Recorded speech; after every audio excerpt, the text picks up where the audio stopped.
Welcome to my channel. My name is Isra. I'm going to be sharing with you the energy update for the month of March 2026, as well as some astrological insights. Some of the messages that I'm going to share might resonate, might not resonate. Always tune in and see what resonates for you. So we begin the month, March 3rd, with a lunar eclipse in the sign of Virgo. And the sign of Virgo is a sign of service. It's a very giving sign. It's also a sign of perfectionism, very critical of its own work at times, very intelligent sign. But it's also around your daily life, your daily routine, and seeing and reflecting how that might be uplifting you or might be taking from you, or adding a practice into your daily life that will uplift you. Also, Virgo is around the body. It's around taking care of your nervous system. It's around the digestive system, digesting certain emotions. What emotions are you holding on to? And because we are in Pisces season as well, it's very important to reflect on what emotions you need to let go of, what stuck emotions are there in the body. And you can do this by creating time and space to be with yourself and asking yourself, how do I feel in my body? Where are there some stuck emotions? And giving yourself full permission to feel your emotions fully. Now, this may be difficult. You might, not have the full tools, but just know that you have what you need to face those emotions. So I do this by sitting in front of the mirror, lighting a candle, lighting some sage or Palo Santo. You don't need these, just additional things, but just sitting down and connecting to your heart, placing one hand on your heart, breathing into the center of your chest and out through the center of your chest. You might already start feeling emotions when you do this. And then just say, I give myself full permission to feel my emotions. And by doing so, tears might come through. You might realize you're resentful or angry towards someone. And Pisces is around feeling your emotions, forgiveness, and it's the last sign in the zodiac calendar. And this is about letting go, surrendering what is present there. And with that, again, tears might come through. Welcome those tears, for those tears are tears of cleansing, of clearing, and they are meant to welcome in the new beginning in the second half of the month, where we will move into Aries season. Aries is around fresh new start. It's a rebirth, especially with March 20th being the Spring Equinox in the Northern Hemisphere, and in the Southern Hemisphere it's going to be the Fall Equinox. So we're moving into a new season, a new energy. During this day, it's equal day and equal night. It's a balance energy, and balance within your communication as well. So communication connected to the planet Mercury, we will be in Mercury retrograde. And Mercury retrograde is a time of reflection, of stepping back and witnessing what you need to shift within your life.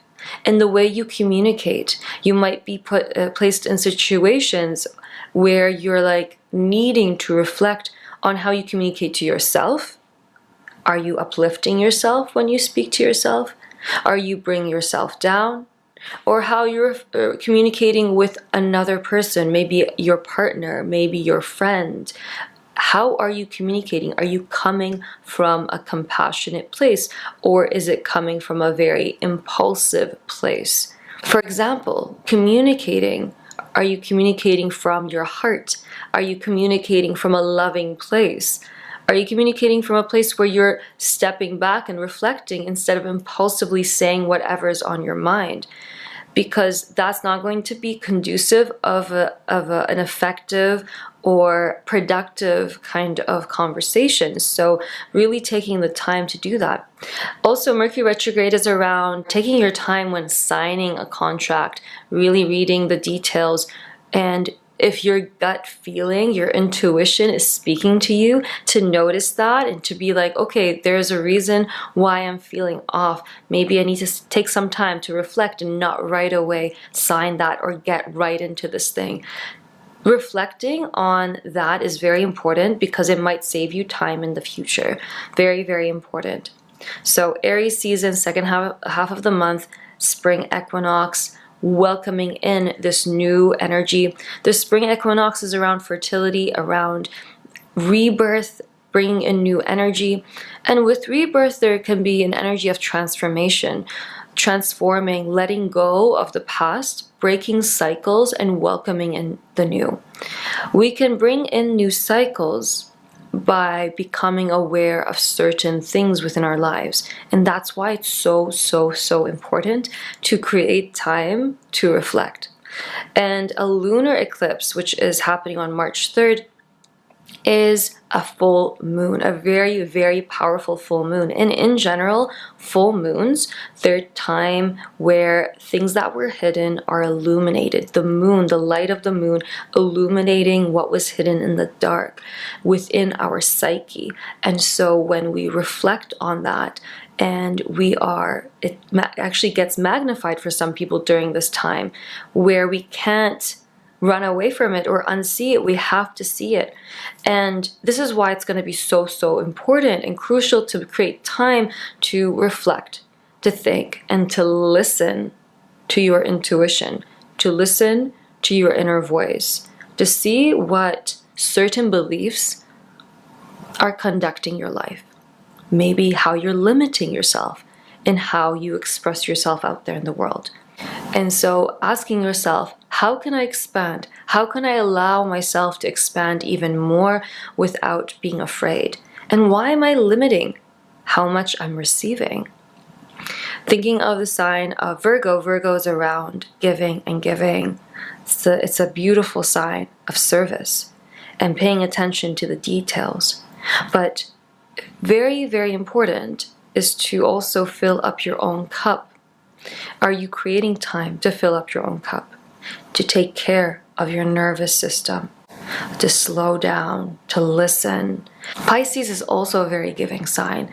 It's a very compassionate sign, but it's very important to learn how to also give to yourself, to have, very importantly, boundaries, to assert your boundaries from a loving place for yourself.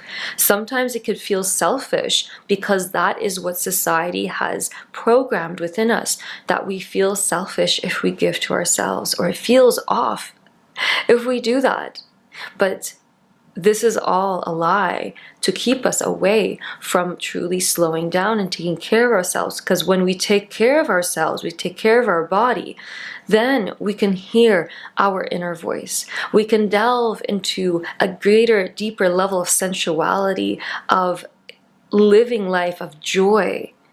So this is very, very important.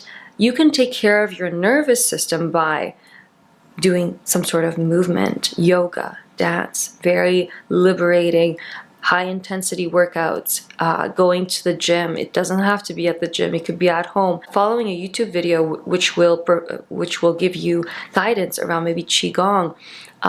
It could be Pilates, whatever it may be. My favorite is high intensity workout, weightlifting, as well as dancing. Dancing is an everyday thing for me because it feels like it's connecting me deeply to my root energy. It's connecting me deeply to my sacral energy and my inner feminine. So this is where I ask you, what are some activities that can uplift you?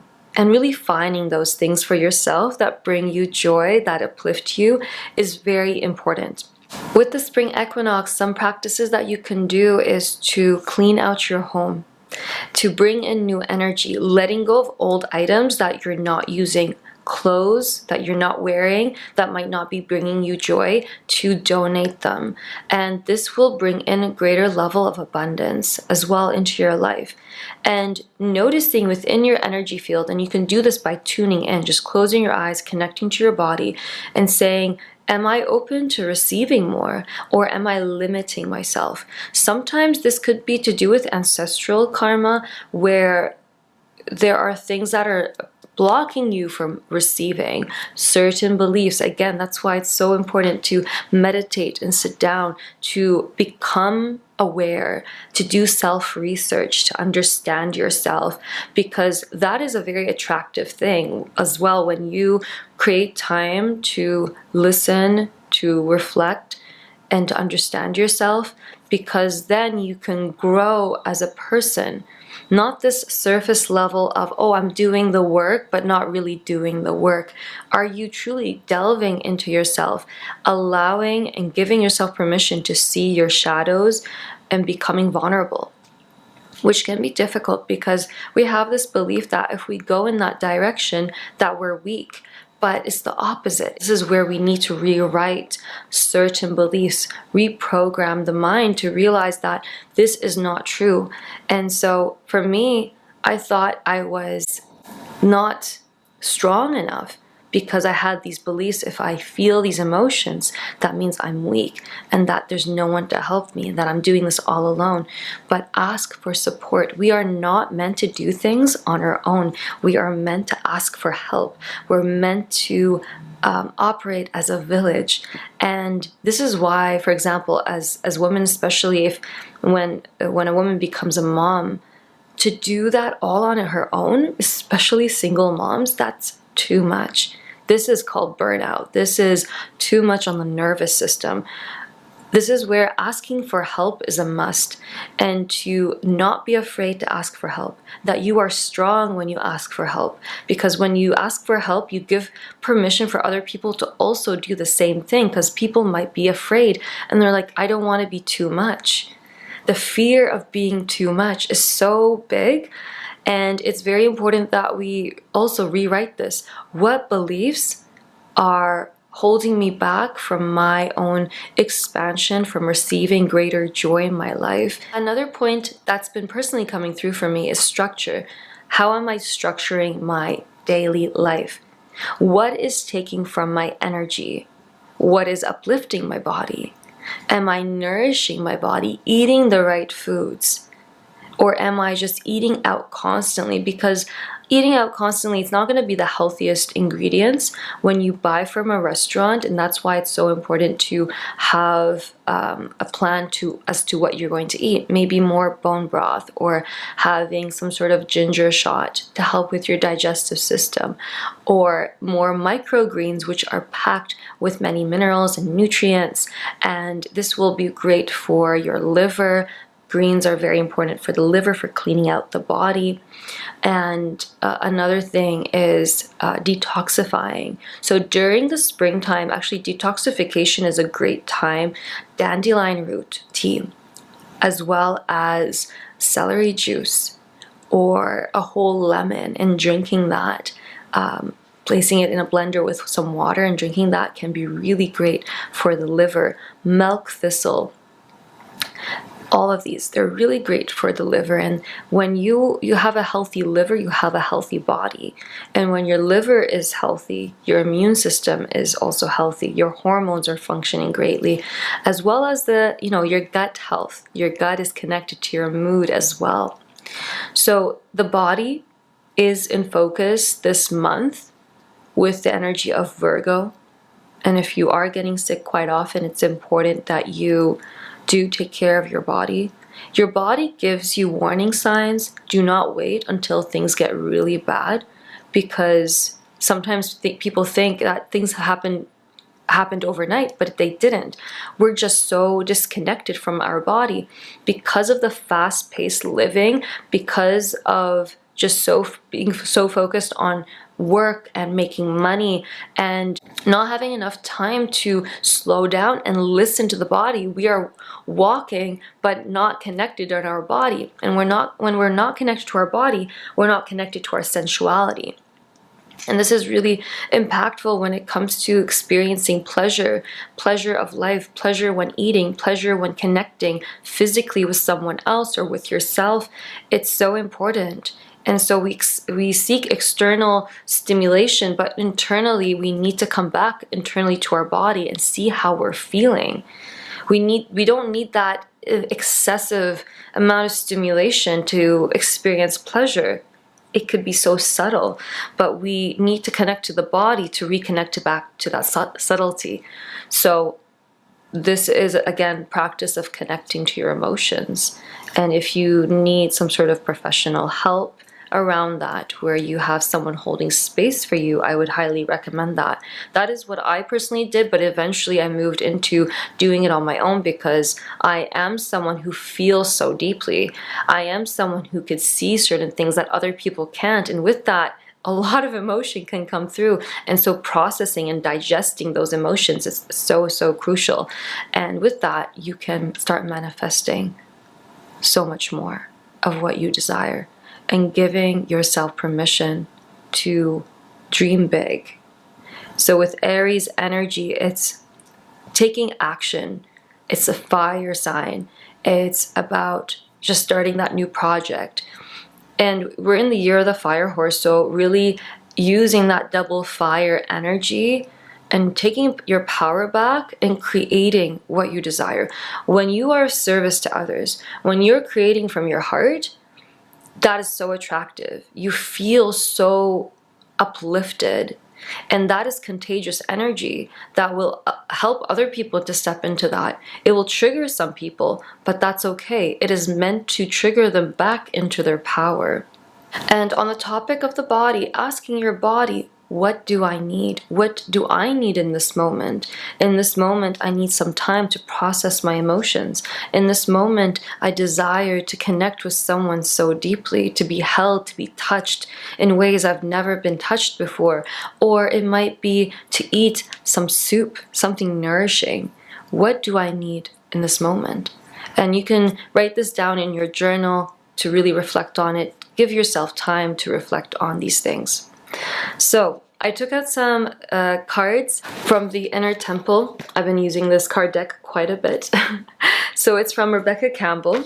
And the first card that came out, very beautiful, was the Sensuality card. And I'm going to show you the picture of this.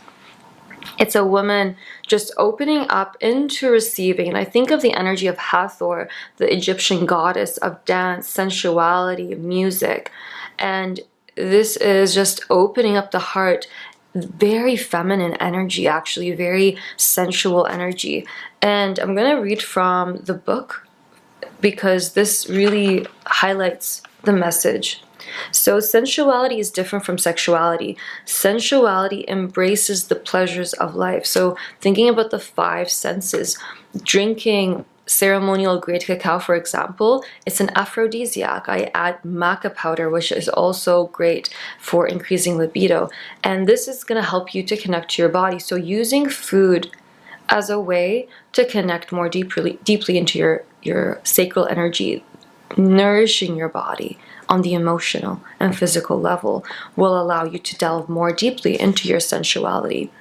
And cacao, also smelling it and just looking at it, it's a practice of using the five senses, hearing your voice, saying something that has been on your heart is so healing. Sensuality is of the senses and the senses of the body. The best way to get into the present moment and connect with the pulse of life is to become aware of your senses. Smell, taste, touch. What do you feel? What do you see? What do you hear? Listen with your whole body. Experience life more fully. The body's senses are so often repressed or numbed out. Savoring them is a spiritual practice. Returning to them is deeply healing. The body is the way home. Without the senses, deep joy is impossible. Pleasure is impossible. Intuition is impossible. The body is intuitive. The sensual body is sacred.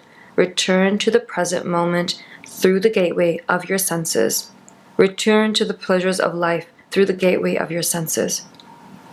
So through your body, you connect to your intuition more deeply. Your nervous system, taking care of your nervous system is so important. Your nervous system is the system in the body that receives and emits energy. So what energy are you emitting? And are you open to receiving, allowing your nervous system to relax, opening up your chest energy and receiving more love, more beauty, more sensuality? And this is the, I would say, the coming of the energy of spring, and just really allowing yourself to see the beauty that is around you. So interestingly, I shuffled the cards randomly. I got the inner spring and the inner autumn.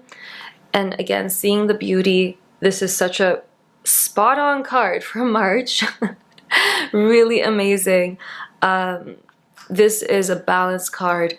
When I think of balance, I think of relationships. I think of the giving and receiving within relationships. Don't overgive in any of your relationships, but do not, measure how much you're giving and how much the other person's giving and doing the giving according to that. It's very important to understand, for example, another person's love language, to understand your love language. So this is around self-research, understanding your attachment style and understanding how to move into secure attachment if you're an unbalanced attachment style, or understanding what makes you happy, what is a pet peeve for you, is very, very important. And the last card that I took out was the Chamber of Healing, and this is around finding balance within and trusting that your body can heal itself. If you are going through something, that the body is always striving for homeostasis. And that it's interesting because when I looked at this picture, it is the energy of a temple, treating your body as a temple and learning more deeply and understanding that your body did not fail you, or that you are meant to be very strong and powerful, but you just need to give your body the tools to be that. And another thing about the Chamber of Healing I'm sensing is just like creating that ritual, that practice of connecting to your sensuality is going to be important, especially as a female. For men, taking supplements like zinc for testosterone, or Tongat Ali is a natural way to boost testosterone in the body, magnesium, B vitamins, noticing what foods you're eating. So really great from the Inner Temple Oracle card deck. The next one, also Rebecca Campbell, the Ancient Stones Oracle card deck. I've taken a few cards from there. Very interesting because the messages that came out were I had to take a moment to reflect on them. The first one is, let it change you, embrace the unexpected. Embrace the unexpected, weather the storms. So change and shifts that might occur internally or externally, especially after the eclipse. And again, take what resonates. Because the last card I also took out 4 cards, was also around open to the unexpected. Here it says, embrace the unexpected, open to the unexpected. You'll find a way, nothing is impossible. So there's like a shift and change happening, and surrendering to that is coming through. Cycle breaker. You'll get through it. Cycle ending. So here you could see like an ancestral cycle ending, and you are the cycle breaker, and just letting go of certain beliefs that might be weighing you down. And these beliefs might have been passed down from one generation to another generation from your ancestral line, but it ends with you. Knowing that you're so powerful and so strong in transmuting this energy. You're an alchemist. You have an ability not a lot of people have, We are all moving in that direction, but not everyone is there. That self-awareness is very powerful in you. So, and the third card, obstacle. Find another road, flexibility, change. So these are 3 cards about change, really, which I find very interesting. And it's about pivoting when you see an obstacle and knowing that it's happening for you, not against you. And it is meant to pivot you onto the path that's going to actually uplift you the most. Again, take what resonates. For me, I feel like this is around how I am looking at work and welcoming greater abundance through new means, new avenues. If in the past you felt like things just did not work out and you kept on trying and trying, maybe that was not the right path or the right time, and trying again in a way where you're like, where am I truly meant to go? Where's my heart guiding me to? What do I really want? And aligning what you really want and desire with taking that action, instead of just taking action according to what makes you money. Of course, that's important, but also aligning to what you truly desire, because there might be a subconscious belief that's pushing you away from actually receiving that. So we begin the month with energy of Pisces, that flowy, mystical sign of Pisces, and it's a beautiful time of letting go, of welcoming in the new in the middle of the month, where we move into the spring equinox in the northern hemisphere, and the Aries energy, which is fiery, new projects, new energy, fresh new start. Thank you so much for watching. Please like this video and subscribe to my channel if you haven't already done so. And I'm going to be placing the links to my free meditations on Insight Timer below in the description box, as well as my favorite cacao, which I do not get any commission from, so I'm just sharing it. And I look forward to seeing you in the next video, sending you expansive love for the month of March.